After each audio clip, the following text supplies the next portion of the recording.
Tangkap Jokowi dan Erick Thohir. Jika tak berani, maka Jaksa Agung Muda satu persatu akan dilaporkan ke KPK.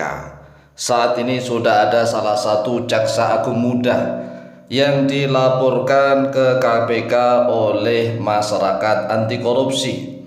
Ini sungguh dahsyat luar biasa, karena masyarakat sudah menginginkan agar Kejaksaan Agung berani untuk menangkap Pak Jokowi dan juga Bapak Erick Thohir, dan juga sekaligus Ahok ditangkap, diperiksa. Ahok sebagai mantan komisaris utama harus diperiksa oleh Kejaksaan Agung, kemudian naik kepada Menteri BUMN, mulai dari Rini Sumarno dan juga Erick Thohir harus diperiksa. Kemudian naik lagi kepada mantan Presiden Republik Indonesia yang menjabat ketika terjadinya korupsi di Pertamina, yaitu Bapak Presiden Joko Widodo atau Jokowi. Semuanya harus ditangkap dan diperiksa agar kasus korupsi di Pertamina segera jelas dan terang benderang, sehingga terkesan tidak main-main saja. Ini seolah-olah kasus korupsi di Pertamina ini sudah ditangani oleh Kejagung, tapi hanya setengah-setengah, tidak tuntas, tidak menuntaskan sampai ke akar-akarnya. Oleh sebab itulah masyarakat anti korupsi Indonesia dan juga koalisi sipil Selamatkan Tambang dan juga koalisi sipil masyarakat anti korupsi, mereka senantiasa meneliti nih para Jaksa Agung Muda, diteliti kasusnya dan kemudian dilaporkan ke KPK. Nah, ada pertanyaan, apakah masyarakat sipil yang anti korupsi ini akan berusaha mengadu antara Kejaksaan Agung dengan KPK? Nah, kalau ada pertanyaan seperti itu, ya jawabannya ya tidak sengaja, tidak dalam keadaan sengaja untuk mengadu domba. Masalahnya kan Kejaksaan Agung ini sebagai salah satu lembaga penegak hukum yang langsung dibawahi oleh Presiden. Kejaksaan Agung bertindak, sudah menindak beberapa direksi di PT Pertamina Patraniaga, dan ternyata keinginan rakyat agar Kejaksaan Agung Kejagung ini menangkap semua, termasuk komisaris utama yaitu Ahok ditangkap kemudian diperiksa. Kemudian Rini Sumarno mantan Menteri BUMN dan juga Erick Thohir semuanya ditangkap dan diperiksa. Dan tidak terkecuali Bapak Jokowi, Bapak Presiden Joko Widodo juga harus ditangkap dan diperiksa agar kasus ini jelas terang benderang.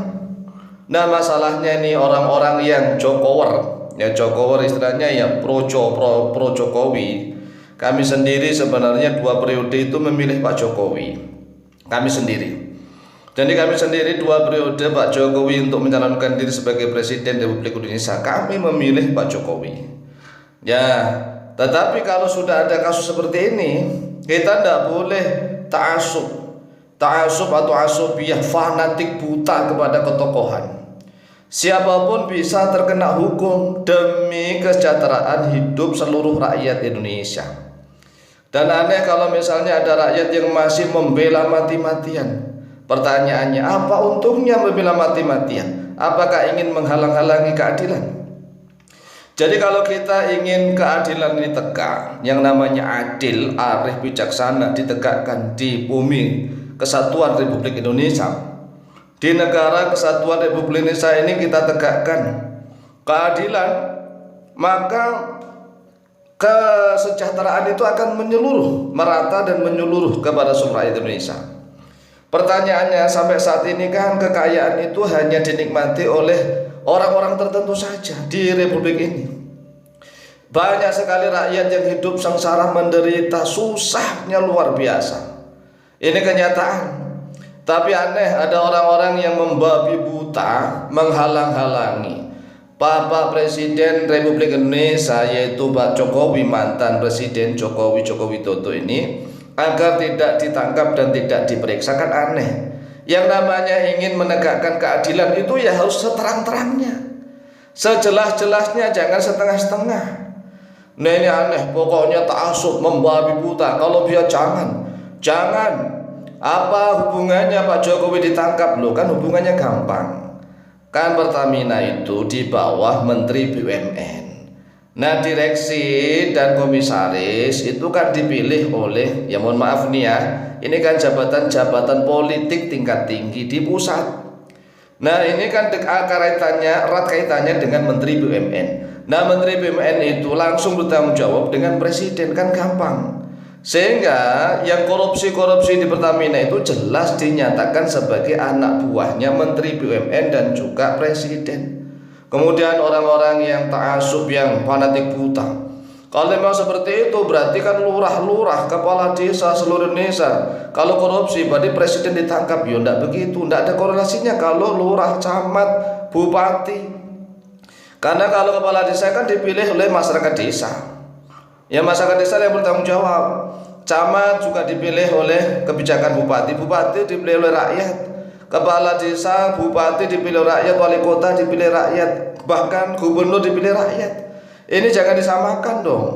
Jadi mohon rakyat Indonesia kalau kepingin negara kita benar-benar adil dan seluruh kekayaan ini menyeluruh merata ke seluruh rakyat, maka tolong kita dorong ini Pak Presiden Prabowo Subianto untuk berani memerintahkan Kejagung memeriksa Menteri BUMN dan juga mantan presiden di periode tersebut, periode terjadinya korupsi.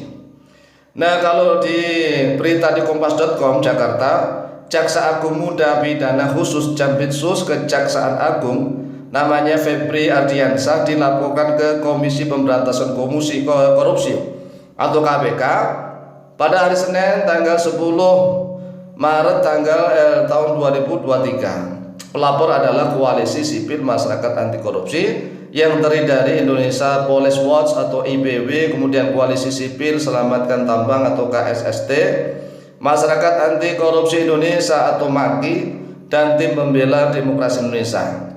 Jampitsus Febri Ardiansah dilaporkan ke KPK atas 4 dugaan tindak pidana korupsi terkait penanganan kasus korupsi. 4 kasus itu yaitu Jiwasraya, perkara suap Ronald Tanur dengan terdakwa Zaraf Richard, penyalahgunaan kewenangan tata niaga batubara di Kalimantan Timur, dan TTPU atau tindak pidana pencucian uang. Dan ini akan terus dilakukan oleh masyarakat. Mungkin akan melamporkan Jaksa Agung Muda satu persatu, jangan-jangan juga sampai kepada Jaksa Agung. Oleh sebab itulah, mari kita dukung pergerakan bersama-sama seluruh rakyat Indonesia. Semoga Indonesia menjadi baldatun thayyibatun wa rabbun ghafur. Amin Allahumma amin.